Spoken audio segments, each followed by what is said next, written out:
नमस्ते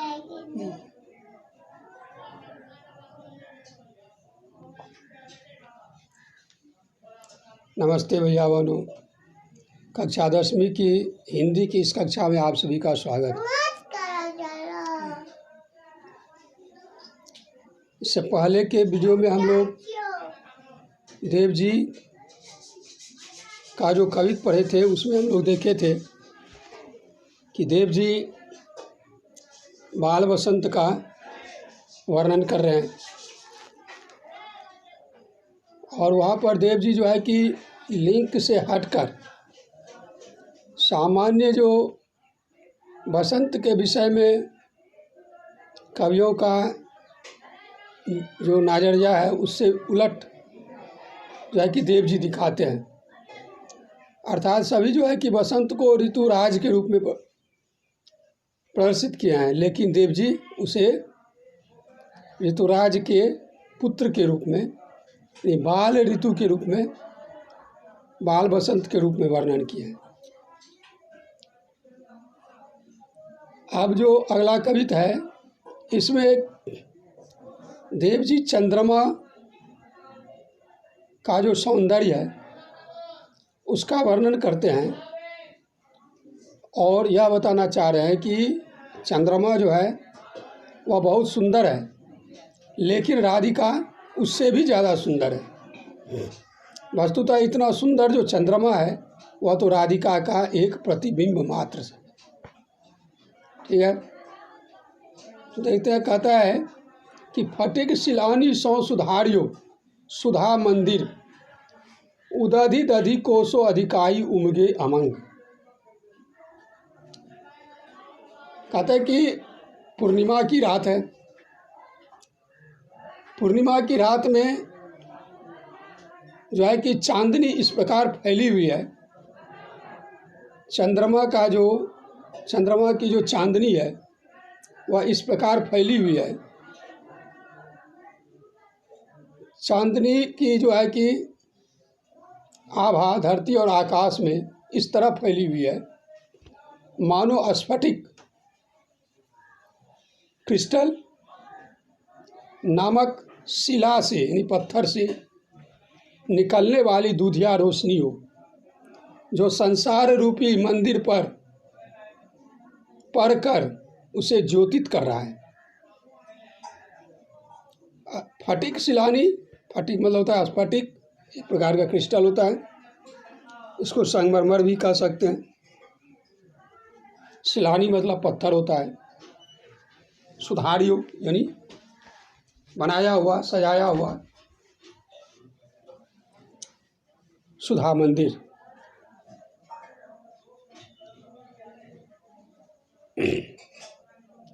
तो कहते हैं कि पूर्णिमा की रात में धरती और आकाश में चांदनी की आभा इस तरह फैली है जैसे स्फटिक नामक शिला से निकलने वाली दूधिया रोशनी संसार रूपी मंदिर पर ज्योतित हो रहा है, संसार रूपी मंदिर को चमका रहा है। कहता उदधि दधि कोसो अधिकाई उमगे, और वह कैसा प्रतीत हो रहा है,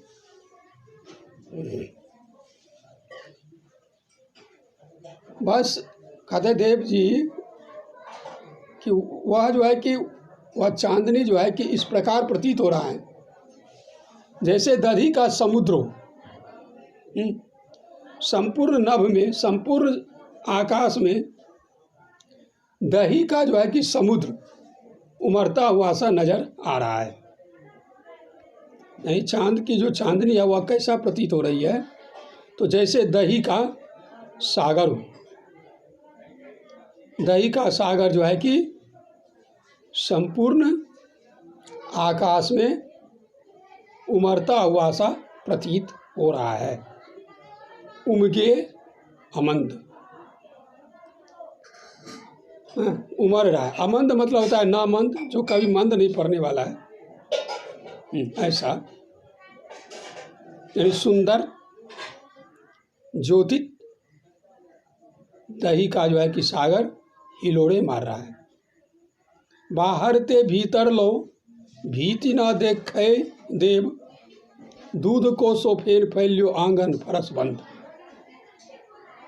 देव जी कहते हैं कि जहाँ तक वे देख रहे हैं, जहाँ तक देव जी की दृष्टि जा रही है,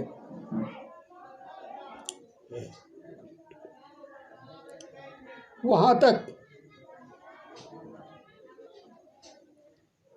तक उनको क्या दिखाई दे रहा है?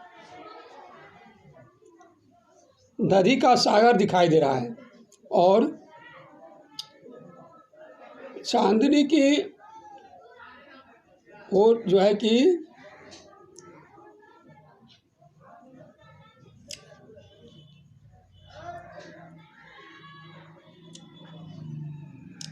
बाहर ते भीतर लो भीति ना दिखाए देव, दूध को सो फेन फैल्यो आंगन फरस बंद। देव जी कहते हैं कि जहाँ तक देव जी की दृष्टि जाती है, धरती पर फैली चांदनी की रंगत कैसा प्रतीत हो रहा है, तो जैसे फर्श पर फैले हुए दूध का झाग हो। अर्थात धरती पर फैली चांदनी की रंगत फर्श पर फैले दूध के झाग के समान उज्जवल है तथा उसकी स्वच्छता और स्पष्टता दूध के बुलबुले के समान झीनी और पारदर्शी है।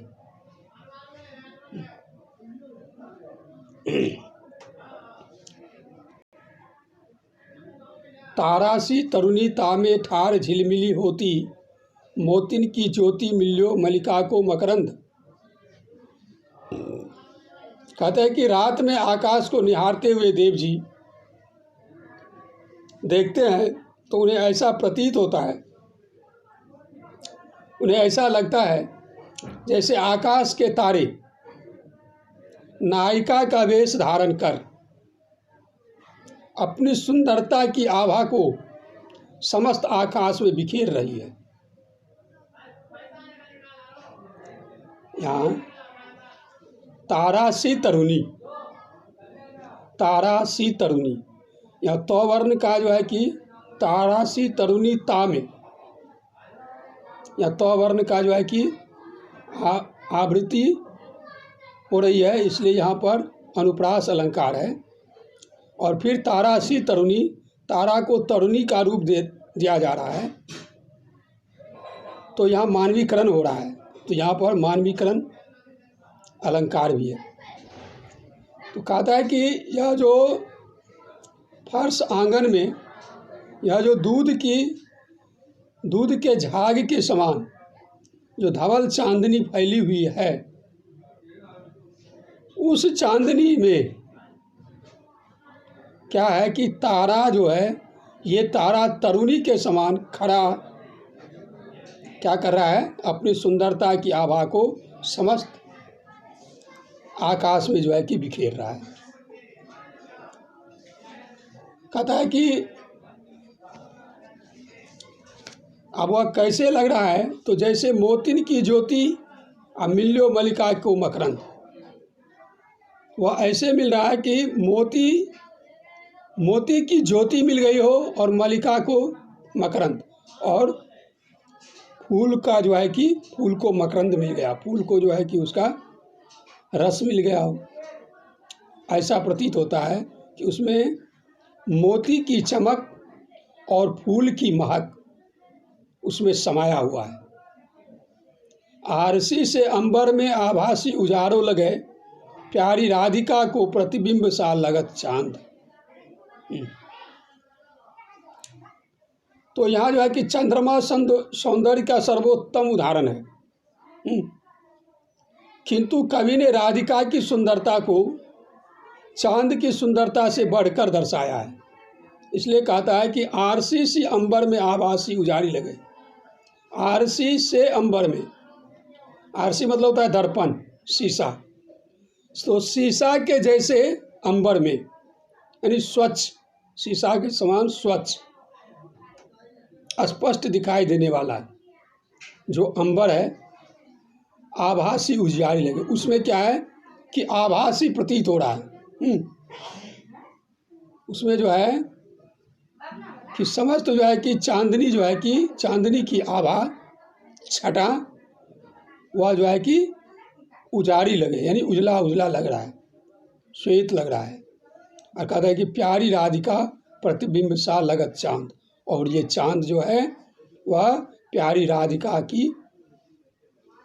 राधिका का प्रतिबिंब जैसा प्रतीत होता है। तो इस तरह देख रहे हैं कि जो चंद्रमा की सुंदरता और चंद्रमा से जो आने वाली चांदनी है उसकी सुंदरता का जो वर्णन किया है कवि जी, तो वो कह रहे हैं कि वो किसका प्रतिबिंब है, तो वह राधिका का प्रतिबिंब मात्र है, यानी राधिका उससे भी ज़्यादा सुंदर है। तो यहाँ कवि यह कहना चाह रहे हैं कि राधिका की सुंदरता और उज्ज्वलता जो है कि वो अपरंपार है।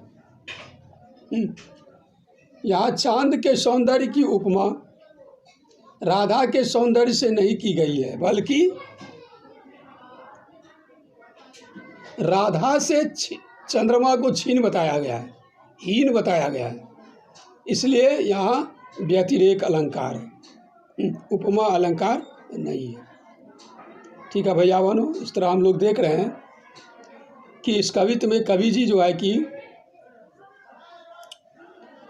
बहुत से जो है कि उपमान का प्रयोग किए हैं, बहुत से उपमान का प्रयोग किए हैं।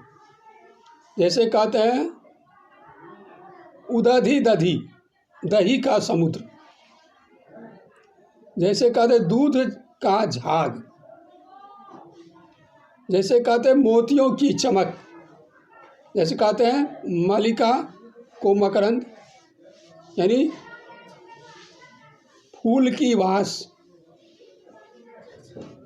जैसे कहते हैं दर्पण आरसी से अंबर में, यानी दर्पण की स्वच्छता। ये अनेक जो है कि उपमानों का प्रयोग किए हैं, जिससे क्या हो रहा है कि यह कवित्व जो है कि अति सुंदर हो गया, इसमें सुंदरता की जो है कि चार चांद लग गया है। ठीक है भैया बहनों, आज इतना ही। कल फिर आगे का पाठ लेकर आऊँगा, तब तक के लिए धन्यवाद।